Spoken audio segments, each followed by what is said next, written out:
Hi everyone, Brush the Knee Teeth Tano here, the internet's busiest music nerd, and it is time for a review of this new Steve Lacy album, Oh Yeah! Here we have a new one from multi-instrumentalist, singer, songwriter, producer, Mr. Gemini Rights himself, Steve Lacy. Steve's third and highly anticipated album here, which I guess was 4 years in the making, and quite the pause on his career there, considering how much of a breakout moment his last record proved to be. Because despite Steve's roots in lo-fi and in underground music, there were tracks on this album that really pushed him into the mainstream in an undeniable way. Especially Bad Habit, which was a top 10 hit on multiple charts globally and is also certified platinum in several countries. And still, years later, it is crazy and surprising that a track this earnest and homespun could essentially get the same kind of spread that a perfectly engineered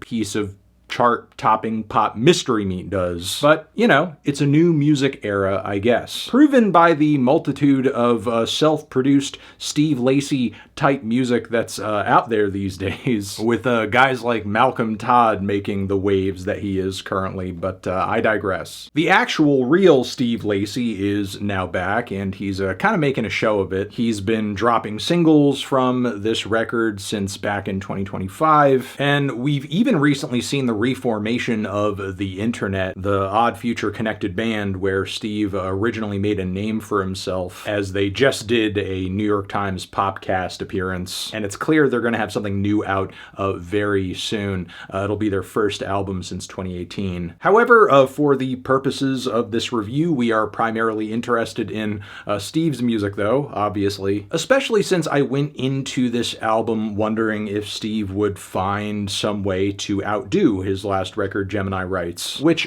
yes, had its highlights, had some amazing moments, but there were also a lot of tracks where I feel like Steve's amateurish charm got the better of him at least a little bit, in terms of some of the songwriting being a little lacking and the overall album experience being kind of scant. So yes, I went into Oh Yeah hoping to see Steve try to push it to the next level. And some of the singles in the lead up to this record definitely signaled some kind of change or something exciting. There was Nice Shoes, which featured surprisingly clean production, a lot of neato dance breaks as well, and of course Steve's trademark unfiltered lyricism. And I thought this was a pretty solid single in and of itself, but the final version of this track on the album here gets extended out into this multi-phased 9-minute piece with more extended dance grooves, and yeah, it sort of, is Steve's most epic song to date, quite handily. There was also The Feeling, another great single, and a track that's really in competition for my favorite Steve Lacy song ever. The production on this one is lush,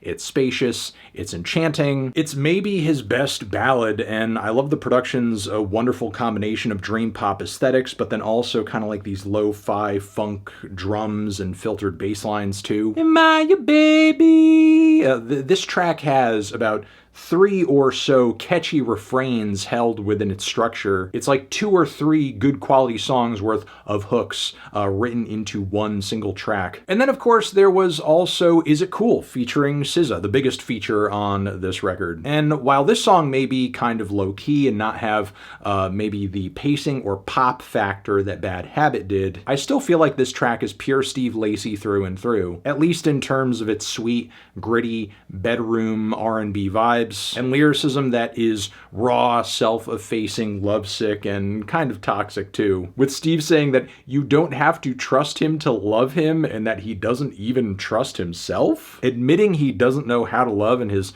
tendencies for self-sabotage. It's a song that is so desperately in need of therapy, but also so desperately in need of a replay. So look, just like Gemini Rights, Oh Yeah here has its share of highlights, some strong singles too. But also, like Gemini Rights, some of the later singles and a lot of the deeper cuts are much more of a mixed bag in terms of quality, and once again, the track list feels like I'm listening to a random array of songs versus a very cleanly and cohesively groomed album. Like Steve just had these tracks jangling around in his pocket, which would be fine if they were all of the same same, like, consistent level of quality in terms of writing and production, but they're not. For one, Pure Color featuring Erykah Badu was a track that I was really excited to get my ears on, but the whole thing just kind of feels like this long, never-ending, psychedelic soul motif that has a decent start, but then goes nowhere fast until it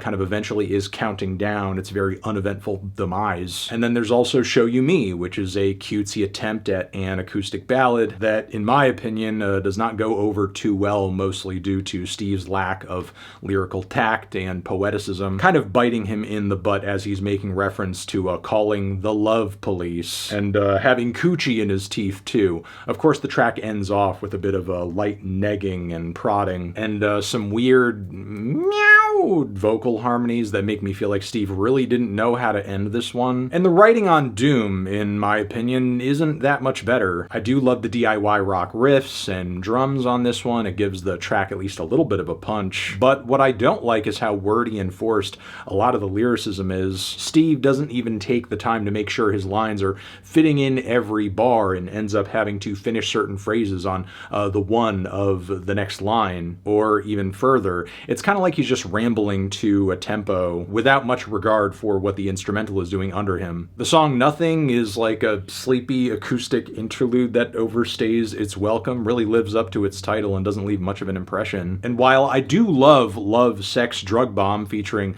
the wonderful Cecile Believe, this other highlight here for me isn't enough to buoy the quality of the entire album, especially given how underwhelming the intro and outro tracks on this thing are. There is sort of a glammy and psychedelic quality to them that reminds me of bands like the Flaming Lips, and while Steve does a decent job of capturing this vibe and essence, he doesn't really do anything all that interesting with it. So yeah, at the end of the day, I just kind of feel like this album was even more of a mixed bag than Gemini Rights. And sure, while it does contain some of my favorite tracks of the year, a few of them, a couple of solid moments as well, there's still very little reason to go back to the rest of the album, at least for me, which is why I'm feeling about a strong 5 to a light 6 on this one. Transition, have you given this record a listen? Did you love it? Did you hate it? What would you rate it? You're the best, you're the best. What should I review next? Hit the like if you like. Please subscribe and please don't cry. Hit the bell as well. Over here next to my head is another video that you can check out.